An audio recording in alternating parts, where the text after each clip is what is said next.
What is it? It's time to go back.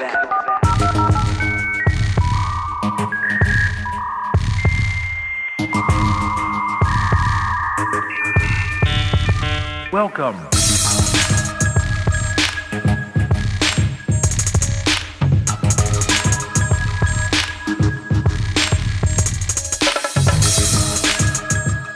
Hey there, welcome back to Generation S. It's a podcast about growing up in the 90s and the early 2000s. And, well, let me put it to you this way. If that opening sound effect you heard before the intro of the podcast started gave you the absolute biggest goose pimples of your life, well, this podcast may be for you. I'm Dan Kemp, joined today by Generation S Hall of Fame guest, Lou Carnivale. Good to be here, Dan. Thanks for having me again. Yeah, man, and we were supposed to do this last week, but honestly, I owe you, the listeners, an apology. Last week was Halloween, and quite frankly, I didn't have time to record with Lou. We were planning on doing this episode last week, and life just got in the way, which happens, but no excuse. I apologize, and hopefully we do it justice this week. But yeah, man, Halloween was great. I know this is not a Halloween episode, but my Halloween was a lot of fun, Lou. With the kids. We weighed our candy for the first time ever. And the kids get a lot of candy, but we put the candy on a scale. Do you want to venture a guess how much candy we had? For each kid or total combined? We'll say total combined. So total combined weight of 27 pounds. No, that's goddamn. No, not that high. But still, 13 pounds. Well, I wasn't that far off. I mean, you were twice off, but that's okay. It's fine. Either way, it was like pounds, I said 27 and it was 7. That's fair. No, it was but double digits. 13 pounds of candy that my kids got from our neighborhood. So thank you, neighbors. And thank you, because it's not just them eating it. And quite frankly, I think at this point I've probably eaten way more than them. And it's a problem, folks. Because I've been on a bit of a weight loss journey over the last 6 months. I know you and I have talked about that offline. And so this time of year, man, is not helpful for my temptations, because I will go and just grab a little mini Milky Way or a Reese's Pieces, whatever. I will just go over there and grab it because it's right there. And so anyway, this is like the ultimate, test of my willpower. You got to bring it to work. That's what I do. I bring them to work. Here you go, everybody. I do, dude. I totally have it at work, with my coworkers, and I work from home. So there it is. You see, so I'm sharing it with my coworker, who is my wife, who works in the next room. There you go. So I work from home. That doesn't really work. No, that makes it worse. But I totally would if I could. It does. That's what I'm saying. It's there all day. Anyway, so this week, guys, we are talking all about one of the greatest video game consoles of all time. In fact, because we've talked before about Nintendo, we've talked Super Nintendo on this podcast. We're taking it in a different direction this week. We're talking all about the OG Sony PlayStation, which, fun fact, by the way, was originally supposed to be a joint venture with Nintendo. Lou, you had a PlayStation 1, right? I did. The original box, so to speak, not like the small the gray PS1. Yeah, they came out with the slim one. I didn't have the slim one either, but like the original PlayStation. How old were you when you got it, by the way? I think it came out in 96. PlayStation came out in 94, actually. It's almost 30 years old. Wow. Yeah. Oh, yay. I want to say I was probably 10 or 11. It was out for a little bit when I got it. Yeah, honestly, I was going to say the same thing. So I got it in, I think, 99. So it was already out for 5 years. Quite frankly, PlayStation 2 was already in development by the time I got a PS1. But to me, it was new. My parents probably got it at a garage sale or whatever. But it was new to me. And up until then, all I had was a Nintendo and then a Sega Genesis. So it was a big leap for you. Big leap for me, going from 2D graphics to 3D. Blew my mind, the 3D graphics of the PlayStation 1, which funny, you look back in hindsight, it looks like shit, but you wouldn't have the 3D games we do have today on the PS5 and the Xbox Series X without these really bad 3D graphics from this and from the the Nintendo 64 and whatnot. These games had to walk so current systems could run. That's right. You're exactly right, 100%. And so we are talking all about the PlayStation 1 today, our memories. We're going to go through a list of the top 10 PS1 games and see if we played them as kids. And actually, we're going to start things off with, I had made a post on our Generation S Facebook page, at Generation S Podcast, if you want to give us a follow, to kind of drum up some discussion for this week. And we're going to start off with some listener responses, because I got a lot of good responses here. And a lot of them are games Awesome. that I know you've played with us. So let's just jump into it, man. So Dean in upstate New York, longtime listener of the show. My greatest memories from PlayStation 1 was watching your brother, meaning my brother, play Final Fantasy VII, which ultimately got me to play that game. Fantastic memories. Now, did you ever play any of the Final Fantasy games, Lou? No, I'm not a Final Fantasy player, but I definitely know about that game. I remember it very vividly. That was the one with the guy with the huge sword on his back. Yes. It was a 2-disc. Double No, it was CD 3 discs. jewel case. Was it really? 3 discs. Yeah. Wow. I remember it was a monster. Big game. Yeah. I was never a Final Fantasy fan, but even I knew that it was a very popular game. Now definitely, but even at the time, I knew it was very popular. Yeah, no, it was. So it's part of the the JRPG genre, which is basically turn-based attacks where you level up characters, and it was kind of a staple. It set the standard. Funny because I've seen it played since then, and I've tried playing it since then. It doesn't hold up very well. Like, it's a 25-year-old game, or 26 years old at this point, I think, even. So it's not 20 plus again. years. Much like the PlayStation 1, it walked so that future iterations could fly and do so much better. So I'm not going to knock it for that, but at the time, it was amazing. And it was my brother's favorite PlayStation 1 game. I think it still is. I asked him the other day what his favorite was, and I think that's what he said. I never got into it, but again, kind of like our friend Dean here, I watched my brother play it, and it was so fun watching him play it. In fact, I played Final Fantasy VIII, but with him sitting next to me for him to tell me all about like what to do next, because I had no idea how to play. So he's like, "Oh, just select this for this, do this to this," and so I'm like, "Okay, I'll just whatever you say, I'll do that," And so, it was good times. Anyway, Craig in upstate New York, Twisted Metal.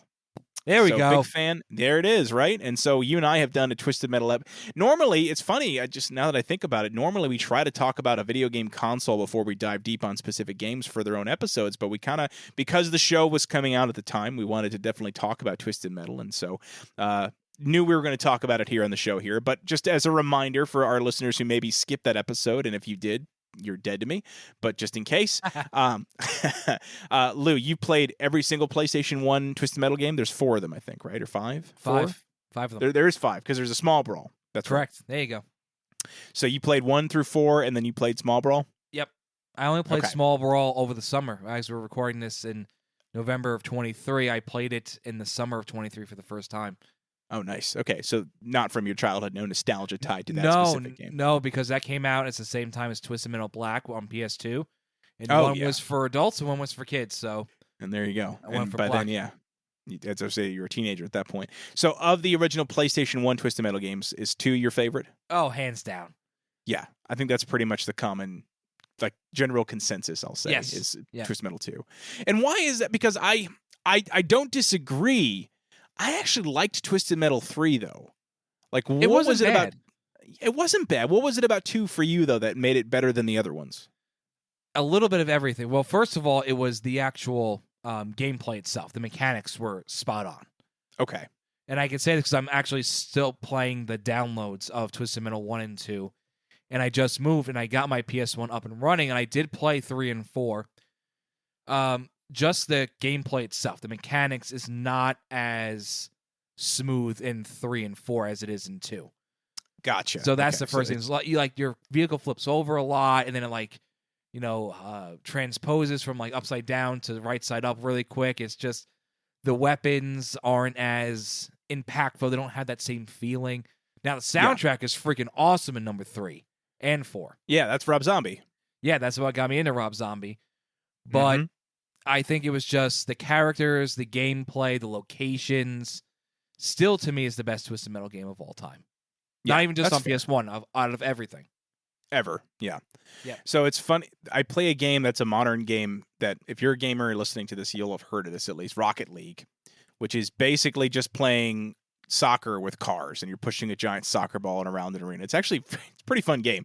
But it got me thinking, the controls of, because you drive around a car, the controls that you use to steer the car and move it around, I'm like, my God, this would be perfect in a modern interpretation of Twisted Metal, because you're literally just driving this car and you're doing flips. You can jump, you can double jump, you can boost, all these things. Awesome. Like, man, if they did this and then also had weapons, because what you can do in Rocket League is you can do a boost, and if you drive straight into another player at full boost, you will explode them. They'll Nice. you demolish them, and then you get like a little check mark, demolished, and then they'll respawn. I'm like, God, that would be so cool if they just made a bigger arena and added guns to this. That would be an amazing Twisted Metal game. So I'm hoping somebody does that, because we're certainly due for Twisted Metal, I feel, at this point. I think we are too, especially with the success of the show. That's what I was just going to say, because the show, and I'm sorry, I still haven't watched it yet, but from what I've heard, the success of the show is way better than they thought it would be, as far as just overall expectations. So, Yeah, I think it blew everybody's expectations away, fans and non-fans. Yes, I 100% agree. All right, going down the list here, some other great comments here. Zach, right here in Canton, Georgia, actually had a couple of them to share. So first off, he talks about how he played the original Gran Turismo. Now, did you ever play Gran Turismo? I did. Wasn't a fan of it because it was very reality-based. I came from Mario Kart and stuff like that. So. Same here. Because I tried as well, and like, I'm not a car guy to begin with. Like, I'm sorry, I don't care about cars, right? Like, I couldn't, I know makes and models now, mainly because my wife is kind of a car enthusiast, but like, I don't care about racing cars, and I don't care about simulation racing. I guess that's what I'm trying to say. Yeah, it's cool. I know Gran Turismo. It's an awesome game. It looks great. Yeah, but it wasn't my cup of tea at the time. No, same here. And again, it's one of the best, and it'll be on our spoiler alert. It's on our list of top 10 PS1 games of all time as far as sales. So obviously very popular, and still. And in fact, there was the movie that just came out that I do want to watch. Actually, the Gran Turismo movie. Have you seen anything about that? I haven't seen it. I know of it. I've seen trailers. Do you know the premise though? Isn't it like a kid that he plays the game and he wants to be Exactly. Yeah. So like, it's a very meta like movie based off of a game based off of a real life race. And so basically he's like really good at the game, so he gets a chance to try driving for real in Gran Turismo, and ends up on these courses that he played in the games. That's awesome. Because it's all based off of real places and whatnot, which is just wild to me. So I do want to watch it. I haven't seen it yet, but I heard it's really good. If you're listening to this and you've watched it, let us know on Facebook or Instagram what you thought of Gran Turismo at Generation S Podcast. So that's two TV shows Sony's made that have been good. Well, it's a movie, but yes. Yeah. That's a movie. But you two properties that they've adapted to video games that they're doing pretty good. Zach also followed up second game here. He said, I was also cracked out on Metal Gear Solid. Now, did you ever play Metal Gear Solid? I did with my cousin. Well, I watched him play it because he was a little bit older than me, and he played it, and that was the original ones. That was probably another dual disc at minimum. Yeah, it was. It was a 2-disc game. Yep. Instead of just run and gun like Contra, so to speak, you had to sneak around and hide, and I can hear that alert sound in my head right now. So stressful. Yeah, it was a great game. I think my brother at one point had that as like his text message alert whenever you get a text message. Yeah, and every time he would around, it scared the shit out of me. Oh my God. Now that you say that, I think he did for a while when we were in college. That's right, yeah, because he would come over and we would play video games together, and he would have it go off, and he'd be like, Jesus! It just would, so stressful. But it was such a great game, because that's one that I might even consider doing as a full episode here on the show, because it's one of my favorite video games of all time. Is the first Is it really? Solid. It is. Oh my God, I love that game. Wow, I didn't know that. Because I can tell you exactly vivid memories of where I was sitting in my house playing it and beating it. Like, so we at the time our PlayStation 1 was upstairs in my house. You've been to my house. The upstairs room, which at the time was my brother's room, it wasn't my room. So he had the PlayStation in his room, and because the game was lengthy. Like now, if I were to go back and play because I know how to do everything, I could probably beat it in like 2 or 3 hours. But back in the day, I probably put 10 to 20 hours into it, which you think about it as a kid, that's a lot of hours into one game. Yeah, that's not like a Final Fantasy, and again, it's 2 discs. So what you do is you get to one part of the story and then you change the discs out, and that's how you keep it going. But there was just so much to do in that game, and it felt like playing like a spy movie, right? That was so. Even if you were watching somebody play it, you still felt like obviously the graphics aren't great, but even back then they were okay. But like, it still felt like you were watching somebody play a movie. It felt big. It felt like a big. It did. A big. It did. And it was big. That's the thing. And it had a lot going for it. And so anyway, I was sitting in, that room, like literally inches from our probably 36-inch TV, which was the big TV for us at the time. And I remember staying up till like 10, 11 o'clock at night, several nights in a row. My mom, because it was summertime, she let me stay up late and to beat the game. And when I finally did, it was one of the first times I remember like just that feeling of like, wow, like how far I had to go in this game to beat it. Like, there's certain games where like you play through it and you can, like Mario 1, for example, on Nintendo. I could beat that game in probably 20 minutes, right? Mm-hmm. And it doesn't feel like a big accomplishment, but like Metal Gear Solid, because it was the story was so good, you just literally felt like, wow, I lived through this insane experience. And it was one of the coolest feelings. The age you were at the time, it made it more challenging as well. Well, it made the game more challenging, but again, just the story and everything like that, it just felt like a journey, right? It felt like I had completed this epic thing. And it was the first time in history I'd ever remember doing that, for at least as far as video games went. Before then, it was the only other one I can maybe compare it to would be when I beat like Sonic 3 and Sonic and Knuckles together on the Sega Genesis, because that was big. That took a while too. Yeah, those big games. Exactly. So anyway, anytime I finish a big game, even now, like if I play a game that takes me more than 20 hours to beat, I feel very accomplished. I'm like, all right, that was insane. That was awesome. So anyway, Zach, thank you for your comments. Great games, by the way, Zach. Good choice. Let's see. Here we go. Jack in... where's Jack coming from? The Panhandle in Florida. Now, Jack actually is a friend of our family's. He's actually a friend of my dad's. So I thought this was great. So I'm going to shout out Woody here on the podcast. Hey, what's up, Woody? 4 generations before life got in the way of playing Gran Turismo and Need for Speed. So, oh, yeah. All right. I can do Need for Speed. Yeah, he's an older gamer. So he did Need for Speed, Gran Turismo, and then he did Die Hard as well. Okay. And then Spyro the Dragon. So wow. So I didn't know this. So because I was friends with his kids and we would play games together. And so I commented on Facebook. I was like, I did not realize you were a gamer. He goes, absolutely. I started with Sega and played NBA Jam. So like, great I'm game like, also. my man. Yeah. Oh my God, such a good game. Yeah. I love NBA Jam. So some great titles there. Now, Die Hard is one that I never played. I know it's not the best game from certain angry nerds that have reviewed it. Mm-hmm. At least I think he did the PlayStation version. Maybe he didn't. Did you ever play the PlayStation version of Die Hard? No, I didn't. I'm pretty sure the nerd did that. I think he did. Yeah, and it's obviously it's probably not that great. Now, Need for Speed. Let's back up for a second because we talked about Gran Turismo. Need for Speed I never played either of those really. Isn't it just another racing sim? Kind of. I played.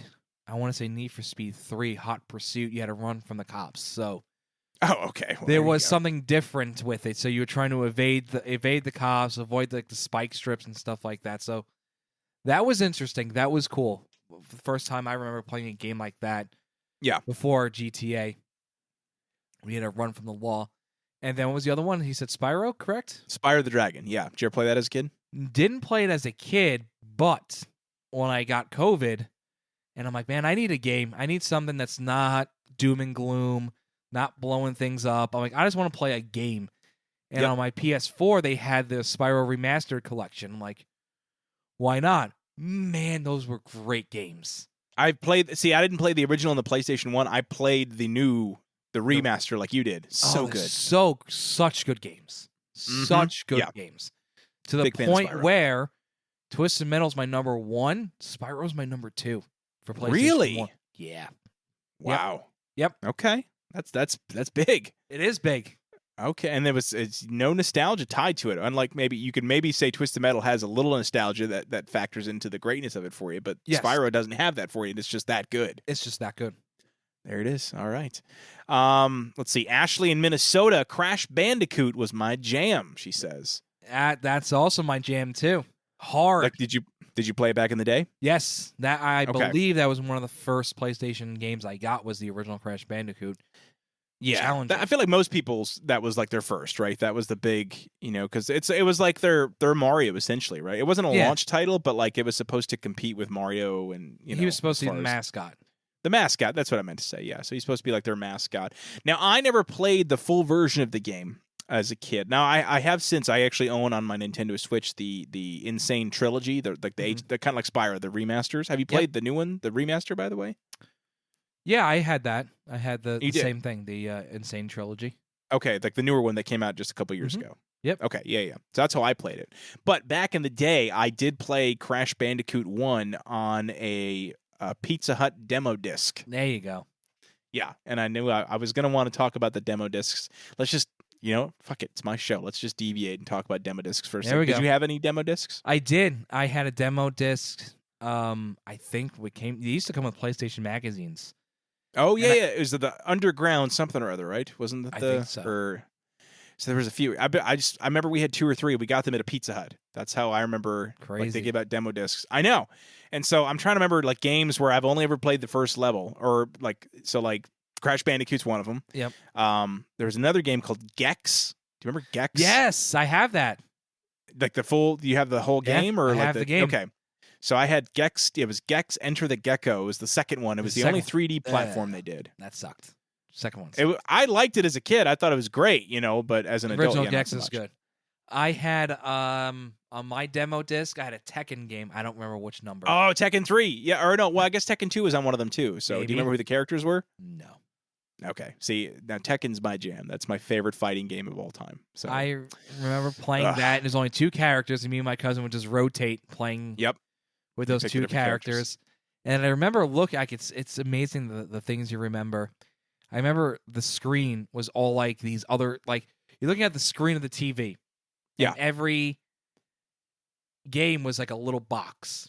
And it was a video that would play. Yeah, and if you hit, in some of them, if you hit L1, it would flip around, it would turn backwards, and there would be a code. Oh. And if you hit that code, it would give you a video. And I remember I did that, and this game called Twisted Metal 2 came up. I go, what is this? There it is. And that was what got me, because you blow up the Eiffel Tower in that video. And I go, oh my God. And that was what got me to want to get Twisted Metal. That's amazing. Shout out to demo discs, because you can get demos now, but it's not the same, because you have to go find them and download them.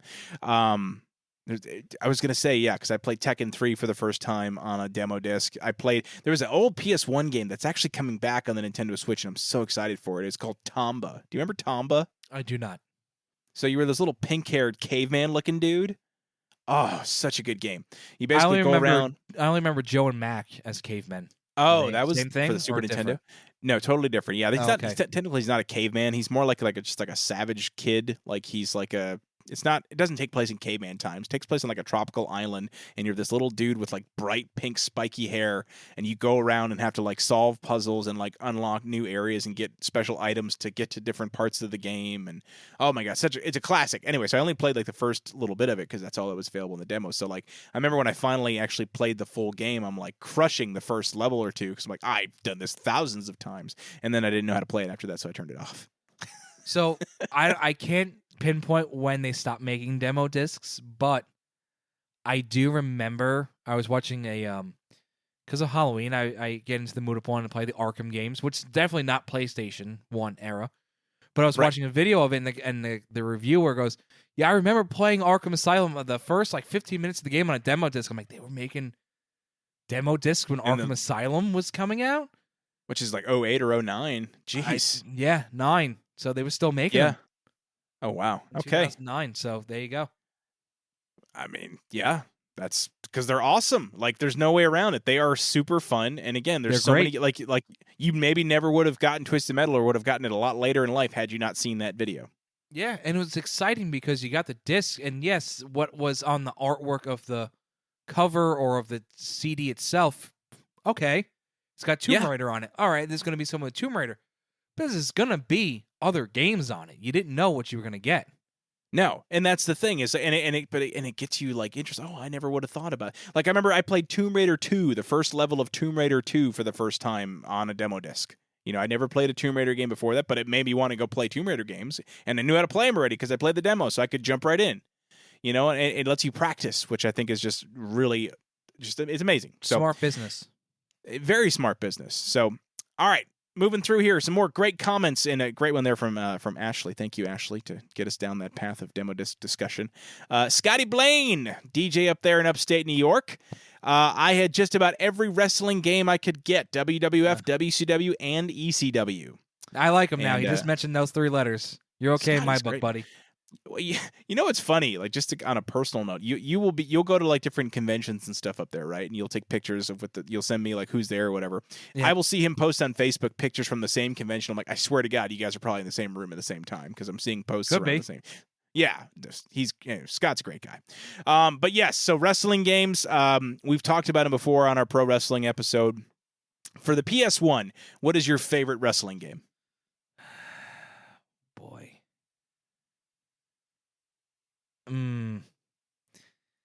If I have to pick one, believe it or not, it would be ECW. It would probably be Which one? Hardcore Revolution, the first one. Even though Anarchy Rules is better, the nostalgia is super strong with that one.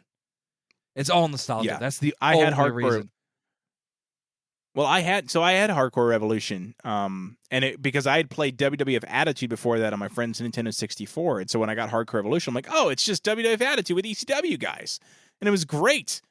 Except it was a little more hardcore, a little more adult oriented. I remember the first time I heard Rhino cut a promo before his match. Oh yeah, I couldn't believe it. He's like, "I'm gonna rip off your face and shit down your neck, shithead." And I'm like, "What the? Yeah, Can you say that?" Like, so that was amazing. Oh yeah, that was a fun game. I really enjoyed that game because again, I knew how to play it from playing WWF Attitude. But I would say my favorite game, wrestling game on the PlayStation 1 has got to be SmackDown 2. But I feel like that's I never played the second one. Know Your Role. That's the first one I ever played. Actually, no, I did play the first one. I take it back. But the first one I owned was SmackDown 2 Know Your Role. I had the original one. Such a good game. Such a good game. They're both good games. Yeah. But I because at that point you also had like on the N64 like in my opinion still some of the best wrestling games ever with the N64 wrestling games. Oh, absolutely. Like, Revenge and No Mercy and all those. But the PlayStation SmackDown games they're different. They're faster. They were easier to pick up and play, less buttons to push, and miles better than any other PS1 wrestling games from a gameplay perspective, in my opinion. Oh, no, you're 100% right. Those were... Yeah. SmackDown games on PS1 were the best games. It's just I have so much nostalgia for Hardcore Revolution that I can get past its mediocrity. And I'm sorry, I'm clocking up on everybody. You can hear my allergies starting to come out. Oh, it's okay, yeah. If you ever hear him just mute randomly, it's because he's literally hacking up part of his body. Yeah. Inside, I'm hardcore with my allergies. There it is. Did you ever play WWF in your house? I did. I played with you actually at your house because I never, as a kid. Now I had WrestleMania the arcade game, and then in your house was like the sequel to it or whatever. Yeah, interesting game. It was good. No, and actually, I totally forgot about WrestleMania the arcade game. So that brings up a good point for me. So the PlayStation 1 was the first game system I owned where I had money to spend on video games. Like before then, I had never paid for a video game. Like for the Sega Genesis or the Nintendo, like my parents bought them for me for Christmas, birthdays, whatever. The PlayStation 1, I remember because I had a job and I would go to the mall and like they had it was called Electronics Boutique back then, actually, technically, before it became EB Games, before it became GameStop. There was another store called Babbage's. Have you ever heard of Babbage's? I have, yes. So that's another gaming store. So anyway, I would go to these places and see just random PS1 games for like super cheap. I remember one time I bought a wrestling game and I was like, this is going to be amazing. It was a gem. It had to be a diamond in the rough. The Simpsons Pro Wrestling. Oh, boy. I think I spent $25 on that game. And I played it for 5 minutes and said, this game is bullshit. And I never touched it again. You know what else is bullshit? The WCW games on PS1. I actually have nostalgia for those, though. Oh. I do. Because those are some that my parents had bought. So I remember so we got our PlayStation 1 in Christmas of 99. In Christmas of 2000, my mom got a whole box of just PS1 games, probably from a garage sale. And in that thing, in the box was WCW Nitro. And it was I was just getting into wrestling at the time. So it had to be 2000. And I was like, all right, sweet. I know these guys. This was, so I'm like, oh, I can play as Sting. I can play as Hollywood Hogan. This is great. And, it was the first PS1 wrestling game I ever played, so I didn't know any better, Looking back, it's a terrible game. Yeah. But I loved the fact that with WCW Nitro, you could just tap the circle button and hear like the video promo from the wrestler, and it would cut a promo. Yeah, that was pretty cool. So that was great. Like, I'll still quote those today, But so yeah, I had the WCW games, I had the later ones, and just but because again, once I got my own money, this was the system that I could buy games, and I'd say more often than not, I bought some pretty bad games, but every once in a while, I would buy a gem. Like I would buy one that I'm like, this was good. So I can wrap it up with this. I can't actually play my ECW games on PS1 because they are autographed and framed. Just take out the back of the frame, Lou. Well, I have it on Dreamcast. I can play it on Dreamcast. Oh, well, there you go. But that's still very cool, though. I love it. That's awesome. Let's see here. Anne in Atlanta, only getting to play Spyro at my friend's house because I had an Xbox 360. I did not have a PS1, so I guess she skipped a generation there. Yep. But played Spyro at a friend's house. We covered Spyro. That's great. Let's see here. Derek Taylor, a longtime contributor to the show and co-owner of Texoma Esports. Metal Gear Solid is not only my favorite video game series to this day, but also the first one on PlayStation that was mind-blowing. We talked about that already, right? How it was just a crazy, huge game. From needing to unplug your controller from port 1 and use it in port 2 to defeat a mind-reading boss called Psycho Mantis, to having a fourth wall breaking advice such as find the codec code on the back of the CD case. And I remember that too, because that was amazing. That's crazy. There's a character you had to contact in Metal Gear Solid that their code was only available on the back of the game case that you had. So if you rented the game, you were kind of screwed back then. Unless you if you bought it secondhand. Yeah, I mean, basically. Well, if you bought it secondhand, hopefully you had the original case because it was on the back of the case. Yeah. But if not, then yeah, you were kind of screwed. So, let's see here. Yeah, and then again, just Derek goes on here talking about how don't forget the demo discs and the multi-disc games as well, like Final Fantasy VII, Final Fantasy VIII, etc. So yeah, kind of covered what we already talked about there. Oh man, good stuff. I love the PlayStation. I do. The more I talk about it, the more I really kind of want to go back and play some of the games, and they're harder to find, obviously, but like, did you do you remember the PS1 Classic that came out, or the PS1 Mini that came out a couple years ago? I do, yes. Did that ever appeal to you? Like, do you like any of the mini consoles or? Well, I did get, not really. I got the NES Mini or NES. You Classic. did, okay. Yeah. But emulation is so easy to use in those older Nintendo systems.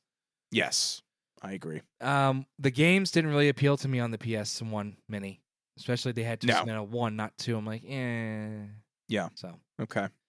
It didn't really call out to me, and it just the game selection and the amount of games, I think it wasn't really the best release. Yeah. So, because you had your PlayStation 1, was that like because you had an N64 as well, didn't you? I did, yes. Did you play one? Did you favor one over the other, or? I think I played the N64 more with friends. Now that I'm thinking about it, yeah, way more with friends. More friends had N64 than PlayStation. Plus, you could play up to 4 players on the N64 very easily. Correct. Which is, yep. I mean, that's huge. That's same here. Like that was the party game system, right? Mm-hmm. That was, you know what I mean, where you play with all your friends. So, but let's talk about where I think the PlayStation shined way more than the N64 as far as that generation is. The sports games. Yeah. Right. Yeah. I mean, I think PlayStation, the PlayStation 1 had the best sports game selection of that generation by a country mile. I can only think of, in fact, like a handful of sports games on the N64, and most of them were kind of trash, from what I recall. Did you, well, I know you had a couple sports games on the N64, right? Like some baseball games? Yeah, I had Ken Griffey Jr. basebose on N64. Yeah. They were pretty good. And the NFL Blitz was okay. Those are the only ones I really had. But on PlayStation, I had NHL 97, which blew my mind because you got to see commentators introduce the game about what game you're going to see and what star players you should look out for. That blows my mind. Yeah. That was back in 96 and they were doing this. That was amazing. Mm-hmm. Well, not only that, but I used to love it too. It's so silly nowadays, but like when you played a sports game with actual players, like I'll use, baseball as an example. I think I had Triple Play 99 was the first baseball game I owned on the PlayStation. Mm-hmm. And I remember they would show like actual pictures of the players as they would walk out, and you're like, what? That's Derek Jeter. It's pictures right there. And something as simple as that was so mind blowing to me. And again, it was PlayStation 1 graphics, so it didn't even look like Jeter. You know what I mean? But like I just thought it was the coolest thing ever. where like, like you just the logo's on the center of the ice. Back in Super Nintendo, it was just a generic ice, but you're playing as the New York Rangers. There's the New York Rangers logo. You play as LA Kings. Their logo's on the center ice. That was cool also. And not only that, but like, just using NHL as an example, just like the quote unquote realism of the ice. It was shiny, right? It was reflective. Yeah. Mm-hmm. And so you thought like, oh man, the graphics don't get better than this. I tell you what, Yeah. that was, I'd say sports games, of all the different games on the PlayStation, like sports games, like they don't look great, but like they still looked really good back then. You know what I mean? I don't know. Maybe it was the overall presentation of sports games on the PlayStation 1 that the first time it felt like you were truly part of like watching live sports almost. No, it did. It felt like it was a grown-up thing. Yeah. And so let me ask you, of all the sports games on the PS1, was hockey your favorite? Like NHL or no? Yeah, I really liked NHL on Okay. So I would say probably for me, it's Triple Play 99 baseball, or I did play NFL Blitz on there. Loved that game, by the way. Everybody played great Blitz. Game. Everyone played Blitz because it was great, just a great game. But my favorite, because I guess it is, I'll count it as a sports game, was Knockout Kings 2000. It was a boxing game. Oh, okay. And it was great because like you could play as all the real boxers. I remember I would always play as Muhammad Ali because he was the best, right? He was really good. But that was the precursor to the Fight Night games. They used to be called Knockout Kings. Oh, really? Okay, I didn't know And then that. those evolved into Fight Night on the PS2 and the PS3 and Xbox and all those. So, Do you good games. remember Ready to Rumble? Was that on PS1? Ready to Rumble? I had that on N64 actually. Really? But yes, Okay. I did. I love that game. That was a great game. I was terrible at it, but it was a great game. I remember I tried to get it and I couldn't. I got a game called Contender instead, and I didn't like it. I had Contender. That was one of the first games I had. I loved Really? that game. That game was great because I would always do the first person mode where like you're just holding your gloves up and then it's such a good game. Yeah, I actually really liked that game. I didn't remember what it was called for years, and I was trying to look it up because I thought it was like something I dreamt because I'm like, what is that boxing game I still have had? it. I still have it. Oh, it's such a good game. It's not a good game, but it's such a good game. Nostalgia. That was an early title too, I think. I think that was like one of the earlier titles that they launched with. I got it towards the end. I end. think so. Yep. And I think it came out in the early 90s, but I have apparently a very rare game from Acclaim called Blast Lacrosse. Like a sports game, the lacrosse sports game? Really? Yeah, it's towards the end of the cycle of the system, but apparently it's rare. Interesting. Huh. I never played a lacrosse game. Is it any good? I don't remember. Nice. Oh man, well I'll tell you what, maybe this will jumpstart some memories. Let's go through the top 10 selling PlayStation 1 games. All right, and sounds good. See what we played. So we'll start with number 10. Number 10, we have Metal Gear Solid, and I feel like we've kind of already covered this. There's not much else to say. Anything else you want to add about Metal Gear Solid? Not really. I didn't play them. I just know they were excellent games, and they helped build the system for sure. Yes, and it sold 7 million copies, by the way. There we go. Good on them. Yeah, so one of my favorite games of all time. Did you ever play any of the sequels or no? No, I did not. Okay, all right, yeah. So anyway, great series. Number 9, we have Tomb Raider, the original Tomb Raider, which was released in October of 1996. And we really haven't talked much about Tomb Raider, but I feel like much like Crash Bandicoot and Spyro, like Tomb Raider for the longest time was, that was a PlayStation mascot with Lara Croft, right? You can't really argue that. No. Did you ever play any of the Tomb Raider games? I did, and I wasn't very good at them. I had, I want to say number 2 or number 3. Okay. Very hard for me. They're hard, well, because it's a combination of like platforming and like jumping from cliff to cliff, and so you have to do all that. But then there's also like a shit ton of puzzles you have to solve. And I'm not gonna lie, puzzle solving games are not my forte. So whenever I had to do those in the game, I kind of gave up if it was too hard for me. You know what I mean? Yeah, I do, and that's probably why I did give up, because this is before YouTube and all that stuff. So you exactly didn't know what to do. Right. So like I said, I'm not a big puzzle game guy, because then if you have to look it up, it's like you feel like that's cheating anyway. What's the point? But anyway. All right, number 8, we have Crash Bandicoot Warped, also known as Crash Bandicoot 3. Did you ever play that one? I did. I had all 3. Oh, you did? Okay, back in the day. Yeah, and I had the racing game too, which was very good. Was a good Crash game, Team racing game. That was literally like if you didn't have an N64, that was the best alternative to Mario Kart you could get. 100%. You know what I mean?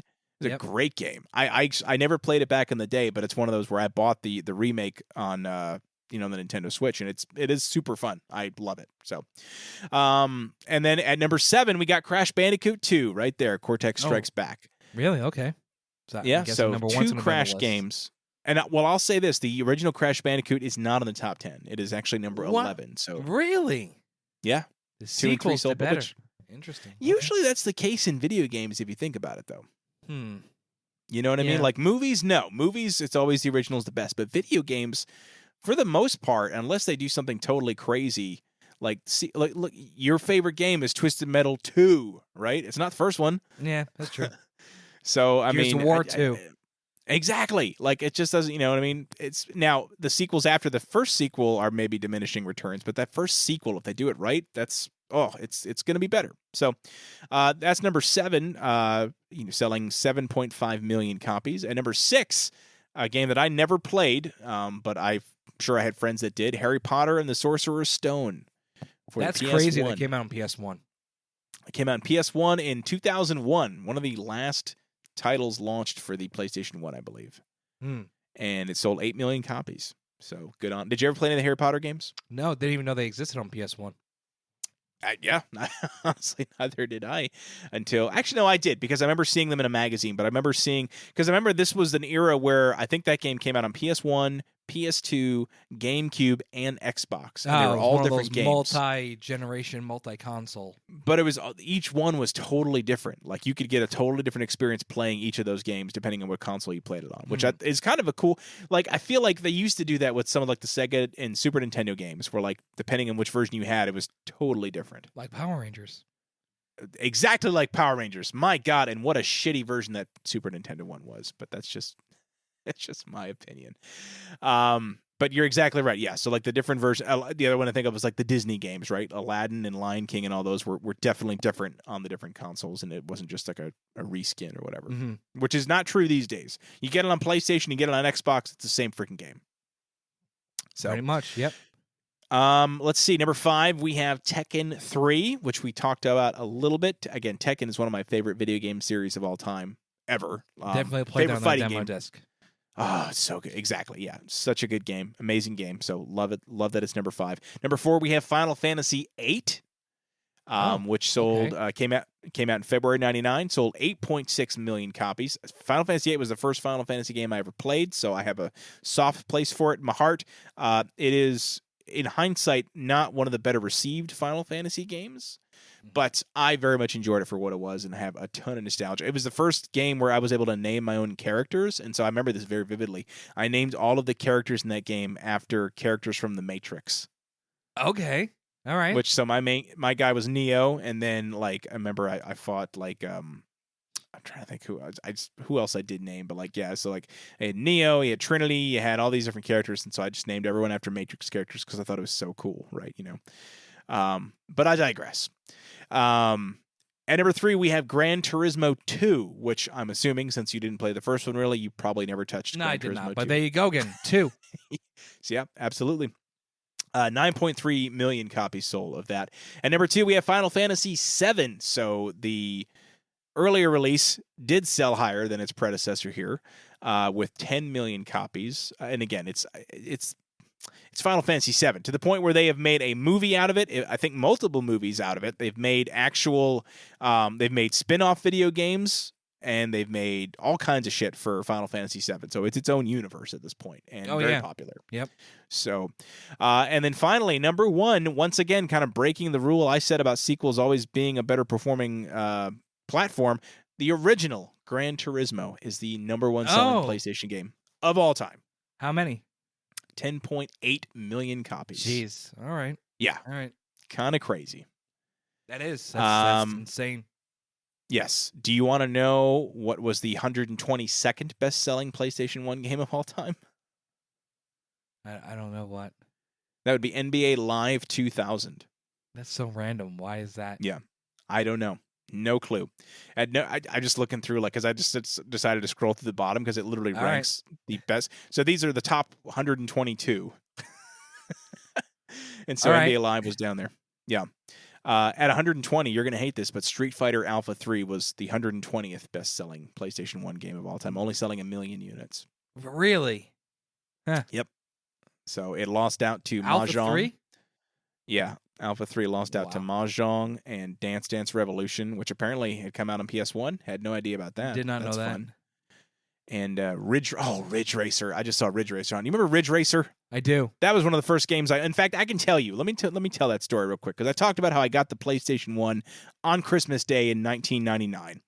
And the first 3 games I owned were all tall boys. And when I say tall boys, remember those old cases that the PS1 games came in before they went to the whatever they're called, like the CD style case? Yeah, the jewel case. So they were Twisted Metal 1, Ridge Racer, which was a 1-player car racing game, which was bullshit because I wanted to play with my dad, so we'd have to take turns racing. It was terrible. And the third was a fighting game called Battle Arena Toshinden. And what was that about? It was a fighting game, but it was like a 3D, like you would scroll around on the map, 3D fighting game, and you could knock people off the edge of the cliff. It was almost like Virtua Fighter. Remember that game? I do. Yeah, so it was kind of like Virtua Fighter, except the characters in this all had weapons. Kind of like Soul Calibur a little bit. It was literally a mix of Soul Calibur and Virtua Fighter. That's probably a good way to put it. Sounds awesome. Actually. It was great. I loved it. The music was awesome. So it was as the a first kid, 3D fighting game. Yeah. As a kid, which 3 did you like? Which one out of the 3 did you like the most? I probably played Battle Arena Toshinden the most. As an adult, which one do you like the most? Twisted Metal. All right. Yeah. It's going to be Twisted Metal. Yeah, hands down. Ridge Racer was okay. But a one-player racing game sounds stupid. It was terrible. And I think it was a launch title, if I'm being honest. I think it was a launch title, but I don't know.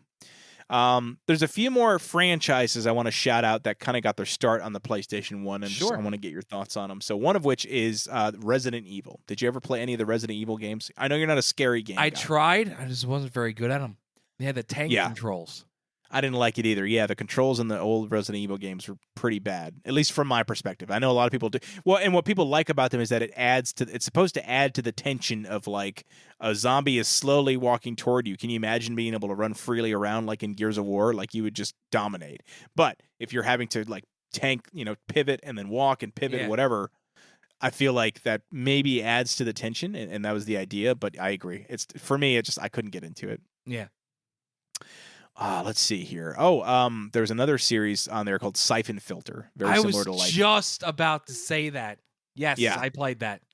I remember I saw a trailer for Siphon Filter 2 on, I was watching WCW Nitro actually in 2000, and they had trailers for this game, and I'm like, this looks kind of like Metal Gear Solid. Maybe I'll like it. And so I bought it, and I played it, and it was good, but it was not Metal Gear Solid. It was more of like an action-y type game. It was not as stealthy.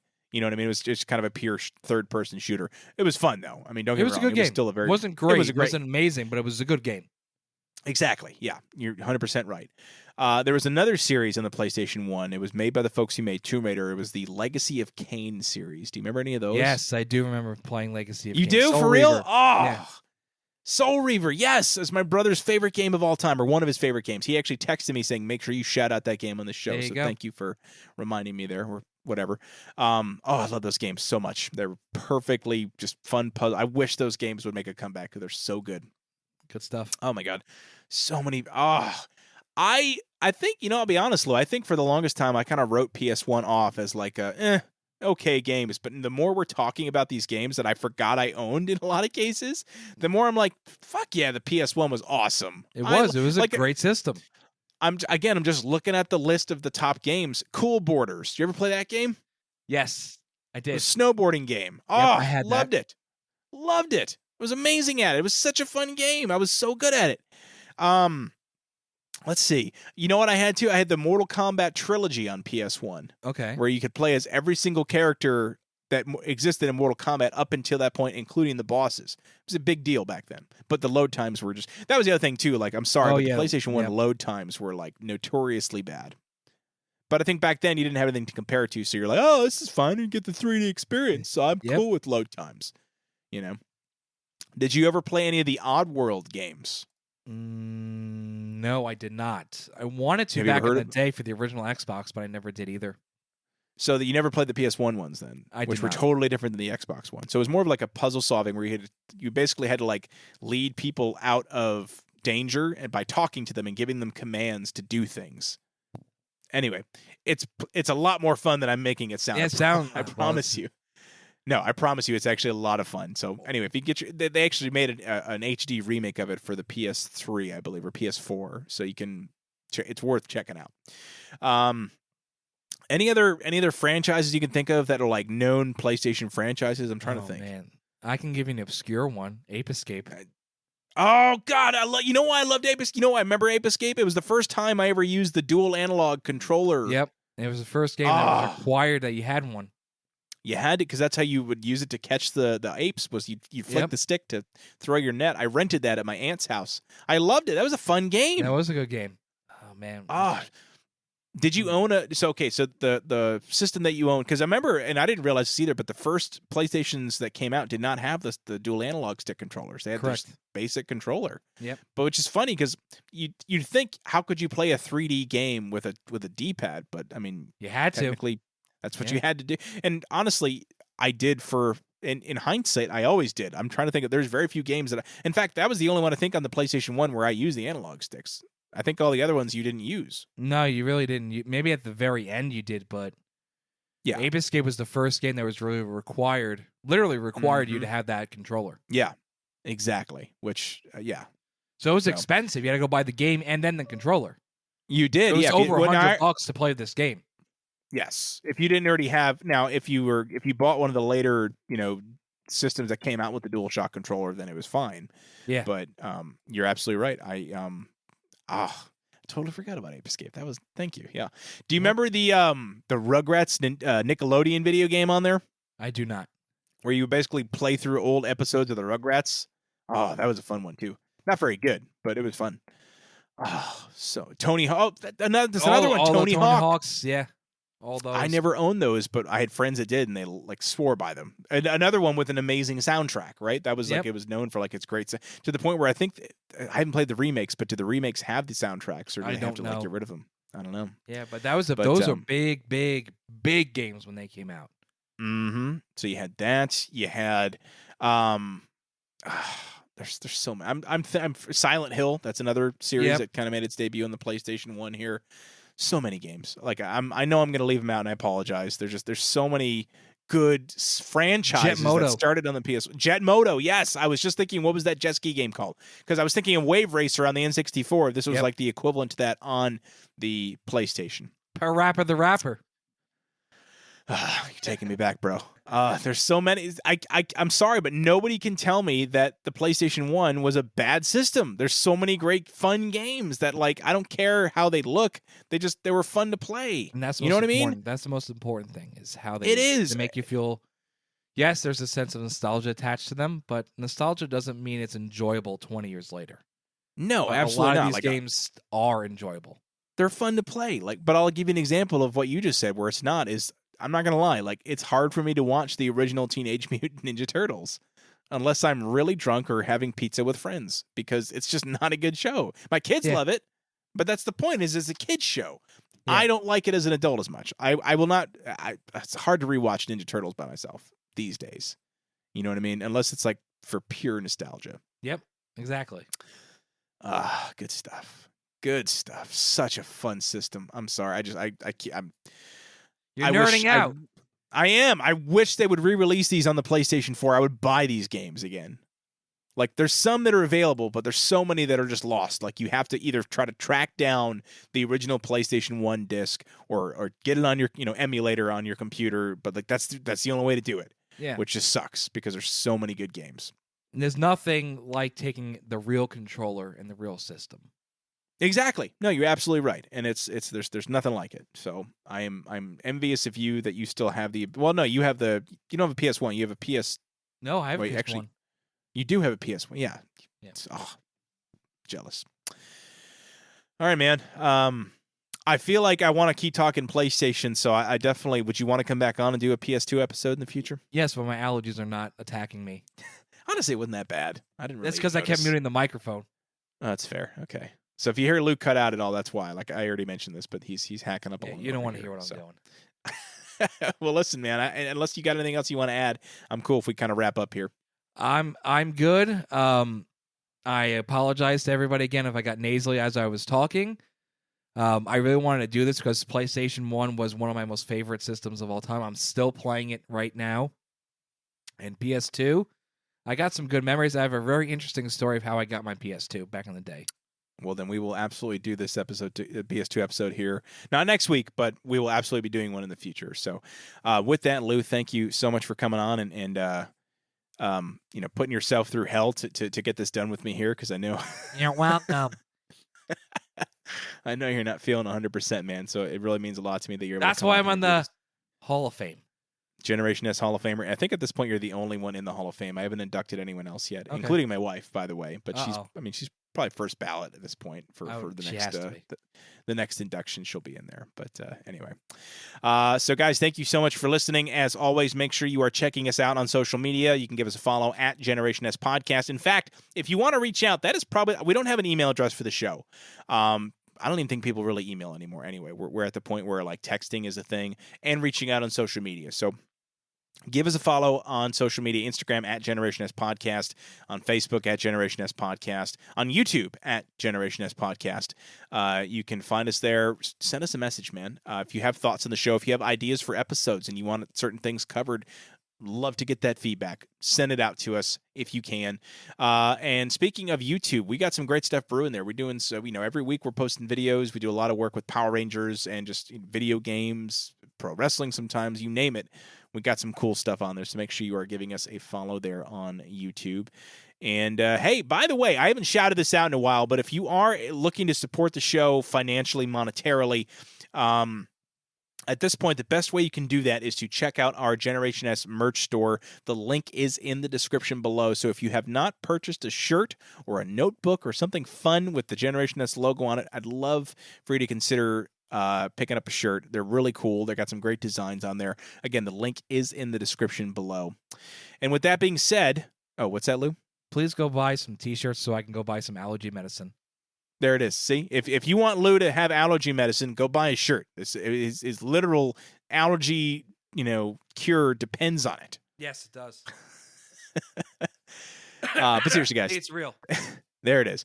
Thank you so much for listening. I will say this on kind of a meta note here. Our downloads have gone up pretty significantly. Or last week, obviously, I didn't have an episode, so they're going to tank when I look at my stats. But before that, trending pretty significantly high, which I'm very excited about. In general, we're getting more downloads faster, and that can only be because you guys are telling people about this show. And so thank you so much. Please continue to do so. If you know people who would enjoy just hearing two friends talk about whatever, about growing up back in the day, in the 90s and the early 2000s, send them our way. We're on Spotify, iTunes, Apple, that's iTunes. Sorry, Amazon Podcast, Google where you were on YouTube as a podcast. If they listen to the podcast on YouTube, just send them information about the show. Tell them to listen, because again, we're growing this together, and I love doing this, and I want to keep doing it. And you, the listeners, are the reason that I keep doing it. So thank you. And sorry I missed again last week. I can't promise it won't happen again, but I'll do my damnedest to make sure that we don't have any other gaps here anytime soon.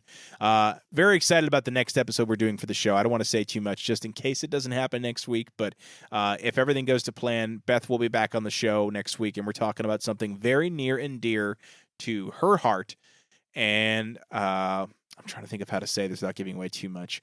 If you know that the truth is out there, you might be interested in next week's show. That's all I'm going to say. All right, guys, thank you so much for listening. Lou, as always, thank you for coming on the show. Thank you for having me. And with that, we'll talk to you soon. Goodbye.